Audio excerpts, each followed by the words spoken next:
I found a key to an apartment I'd never seen before in my wife's gym bag.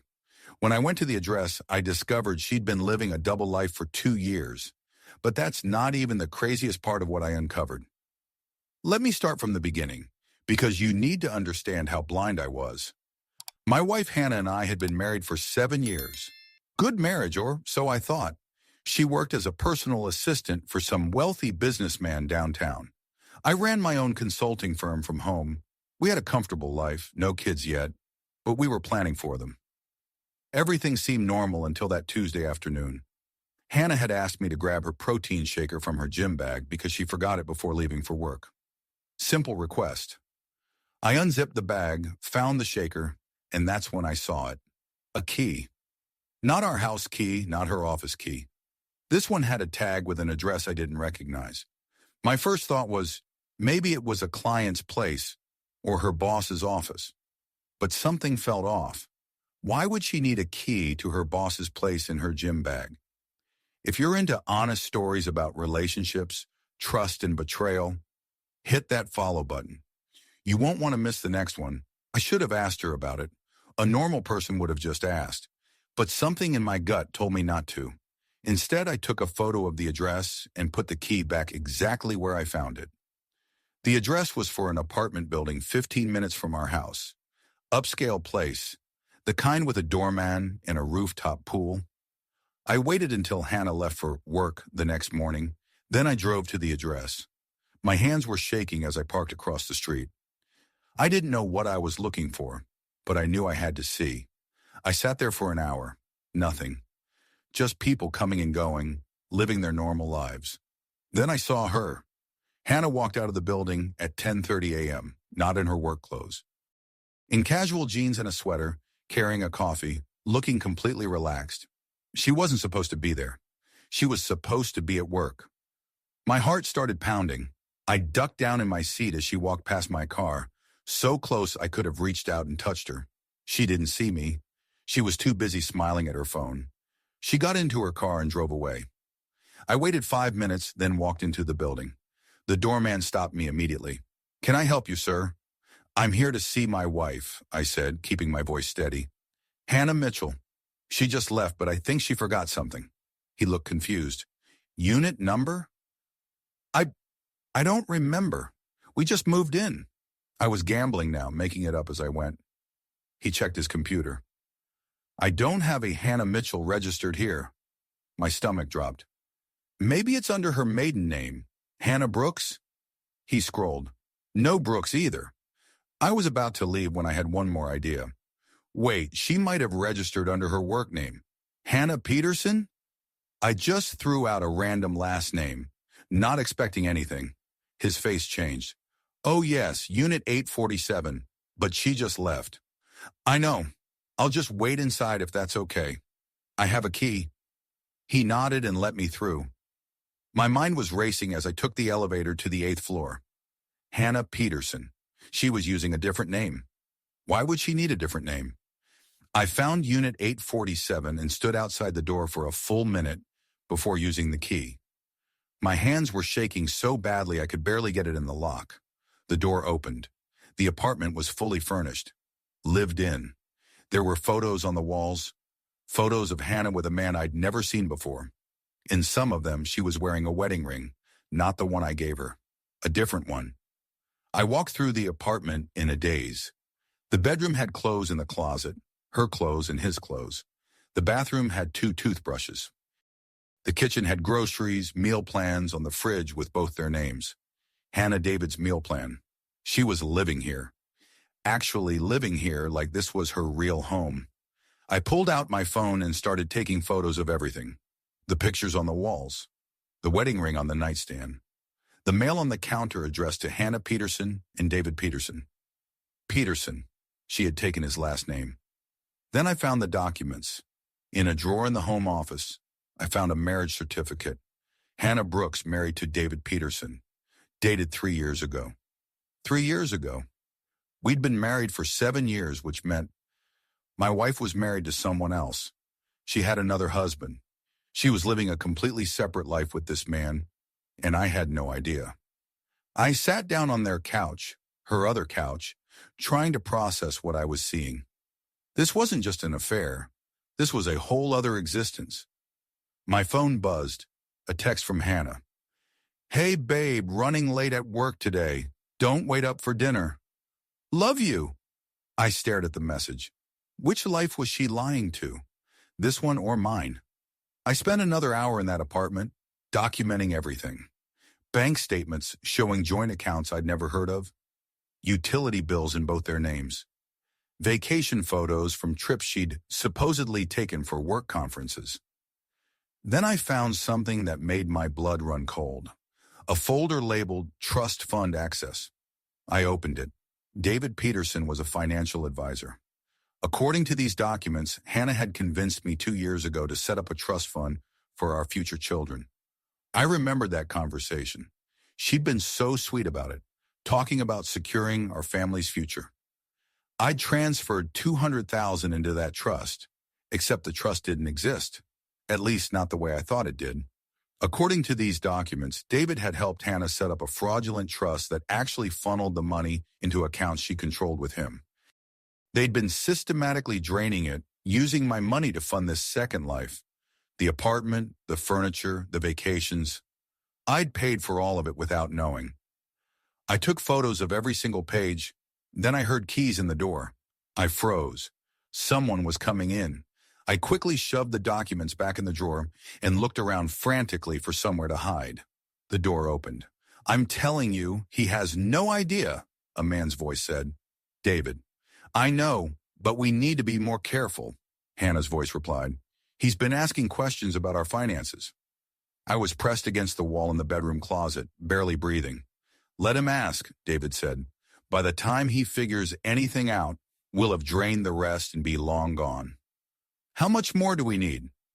"Another 300,000 should do it. Then we disappear.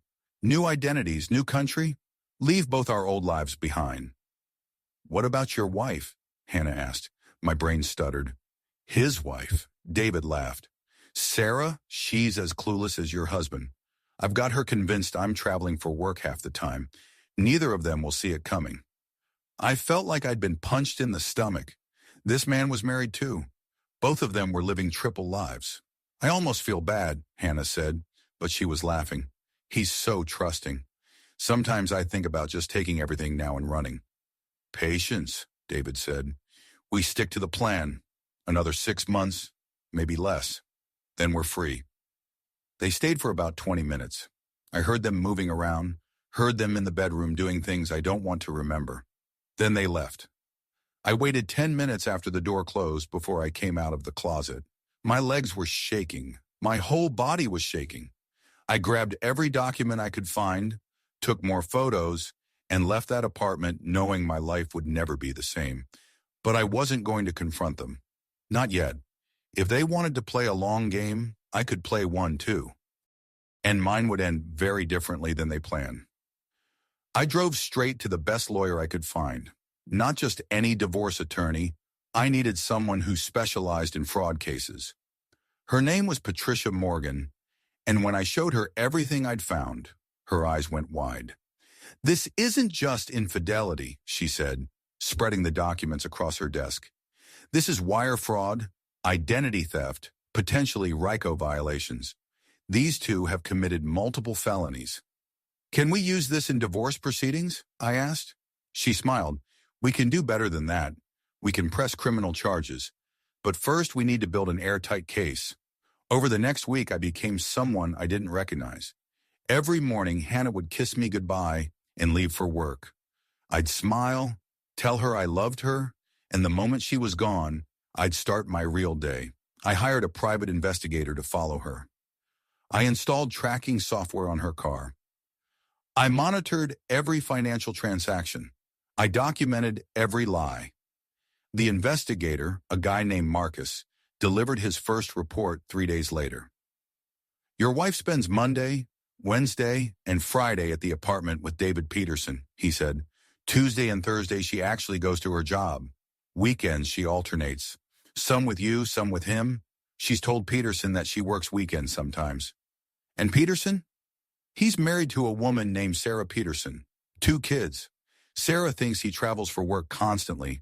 He's actually with your wife. Does Sarah know? No idea. Want me to find out? I thought about it. Not yet, but get me everything you can on her. If this goes where I think it's going, she'll need to know. Meanwhile, Patricia was building our legal case. She brought in a forensic accountant who started tracing every dollar that had disappeared from my accounts. They've stolen almost $250,000 so far, he reported. The trust fund, various investments she convinced you to make, even a fake charity she set up. It all went into accounts she controls with Peterson. Can we get it back? If we move fast enough, yes, but they'll probably run when they realize we're on to them. Then we don't let them realize, I said. The hardest part was pretending everything was normal at home. Hannah would come back from her other life and slide seamlessly into playing my wife. She'd cook dinner, ask about my day, cuddle with me on the couch. Every touch felt like a lie. One night, about 2 weeks into my investigation, she initiated sex. I couldn't do it. I made up an excuse about being tired, about work stress. She looked hurt, actually hurt, like she cared. Is everything okay? She asked. You've been distant lately. The irony was stunning. She was living a double life, stealing from me, planning to disappear, and she was worried that I seemed distant. Everything's fine, I lied, just like she'd been lying for years. Just stressed about work. She bought it. Why wouldn't she? I'd always been the trusting husband. 3 weeks into the investigation, Marcus called me with urgent news. They're accelerating their timeline, he said. I overheard them at the apartment.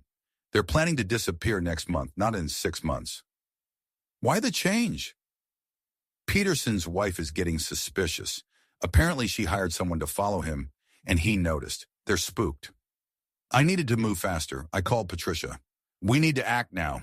She'd been preparing for this. I'll have everything ready in 48 hours. Criminal charges, divorce papers, asset freezes, everything. And Sarah Peterson? I'll reach out to her attorney. She deserves to know. The next 2 days were the longest of my life. Hannah kept up her routine, completely unaware that her world was about to collapse. She even suggested we should plan a vacation together. Maybe Hawaii, she said, showing me resort photos on her iPad. We haven't had quality time in so long. I wanted to scream. Instead, I smiled. That sounds nice. Let's look at dates after your work project finishes. She beamed at me. You're the best husband ever. I wondered if she said the same thing to David. Finally, the day came. I arranged to meet Sarah Peterson first. Patricia set it up through her attorney, telling Sarah only that it involved her husband and she needed to see something. We met at Patricia's office. Sarah was younger than I expected, probably early 30s, with 2 kids in tow. Twin boys about 5 years old. She looked exhausted and worried. I don't understand what this is about, she said, settling the boys with some toys in the corner. My husband is on a business trip. Is he in some kind of trouble? I looked at Patricia, who nodded. Your husband isn't on a business trip, I said gently. He's with my wife. They're living together in an apartment downtown. Her face went white. What? I showed her everything. The photos, the documents, the marriage certificate. I watched her world crumble, just like mine had. He married her? Her voice was barely a whisper. But we're married. We have children. They've both been living double lives, Patricia explained, and they've been stealing money from both of you to fund it. Sarah's hands started shaking. The investments he kept talking about, the business opportunities. That was all. Gone, I confirmed, funneled into their accounts. She looked at her boys playing in the corner, oblivious to what was happening. Tears started streaming down her face. I'm so sorry, I said, and I meant it. But I wanted you to know before we move forward. They're planning to disappear next month with all the money. She wiped her eyes, and I saw something change in her expression. The devastation was still there, but underneath it, I saw rage. What's the plan? She asked. I smiled. We're going to destroy them. Legally. That afternoon, Patricia filed criminal charges against both Hannah and David. Wire fraud, identity fraud, theft, conspiracy. The prosecutor she'd been working with was eager to take the case. Apparently, this kind of systematic fraud was exactly what they'd been cracking down on. Simultaneously, both Sarah and I filed for divorce with immediate asset freezes, but we wanted to deliver the news in person. We coordinated with the police to time everything perfectly. Officers would be stationed outside the apartment, ready to make arrests once we confirmed both Hannah and David were inside. At 6 p.m., I used my key to enter the apartment one last time. Sarah was with me, along with Patricia and 2 police officers waiting in the hallway. Hannah and David were in the living room, laughing over wine, celebrating something. They froze when they saw me walk in. Then Sarah walked in behind me. The look on their faces was priceless. "What?" Hannah started, but words failed her. "Surprise," I said calmly. "We know everything." David stood up quickly, looking between Sarah and me, calculating his options. "I can explain," he started. "Don't bother," Sarah cut him off. Her voice was ice. "We found your marriage certificate, the fake accounts, all of it." Hannah's face went from shock to defensive. "You broke into our apartment? That's illegal." "Actually," Patricia stepped in, "this apartment was partially financed with funds stolen from my client through fraudulent means, which makes it evidence. Also, you committed identity fraud by operating under the name Hannah Peterson while legally married to someone else." The color drained from Hannah's face. "You're both under arrest," one of the police officers said, stepping into the apartment. "Hannah Mitchell and David Peterson, you have the right to remain silent." I watched as they handcuffed my wife. She looked at me, and for the first time I saw fear in her eyes. "Please," she whispered, "we can fix this. I can explain everything." "You had 7 years to be honest with me," I said. "You chose to lie every single day. You chose to steal from me, to build a fake life, to plan to disappear with my money. There's nothing to fix." They were let out in handcuffs. Neighbors were watching from their doorways, phones out, recording everything. It would probably be on social media within an hour. Sarah and I stood in the apartment they'd built with our stolen money, surrounded by the evidence of their betrayal. "Thank you," she said quietly, "for finding me, for telling me the truth. You deserve to know." She looked around the apartment, at the photos of them playing happy couple. "Did you ever suspect?" "No," I admitted. "Not until I found that key. You? I thought he was just working too much, traveling for clients." She laughed bitterly. "I was so stupid. We both were, but we're not anymore." The legal proceedings moved fast. With all the evidence we'd gathered, both Hannah and David's attorneys advised them to take plea deals. They'd both face prison time, likely 3 to 5 years, plus full restitution of all stolen funds. The divorce was even faster. Hannah had no grounds to contest anything. I kept the house, my business, everything. She got nothing but a criminal record and debt. Sarah's divorce was similar. David lost everything, including primary custody of his kids. The firm David worked for fired him immediately and distanced themselves from the scandal. Hannah lost her job too when her boss found out she'd been lying about everything. But the story doesn't end there. About 3 months after their arrests, while they were out on bail awaiting sentencing, I got a call from Patricia. "You're not going to believe this," she said.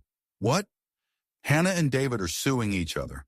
I started laughing. "What?" "Apparently, now that they're both facing prison and financial ruin, they're turning on each other. Hannah claims David manipulated her into the scheme. David claims Hannah was the mastermind and he was just helping his client. They're blaming each other? Completely. The love affair's over. They hate each other now." The irony was perfect.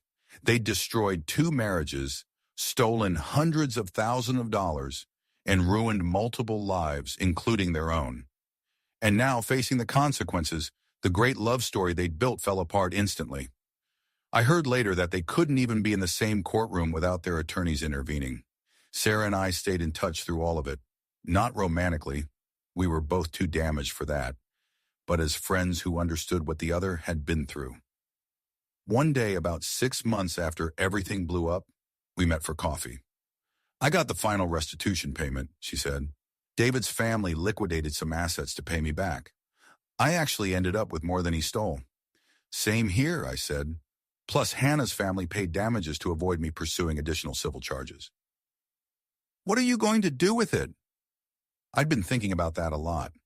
I'm starting a foundation to help people who've been victims of financial fraud in relationships.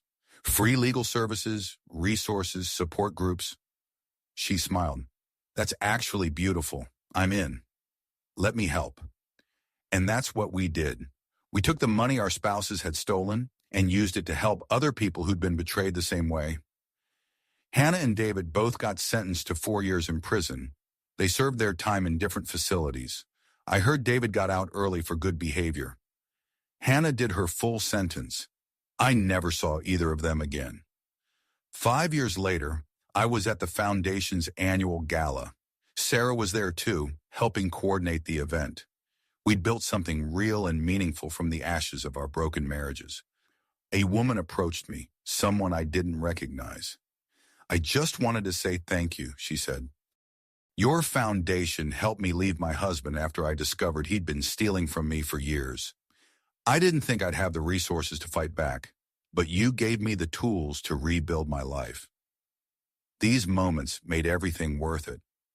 As I watched Sarah talking to donors, helping other people find their way out of toxic situations, I realized something. Hannah and David thought they were so smart, playing their long game, planning their perfect escape. But they'd miscalculated one crucial thing.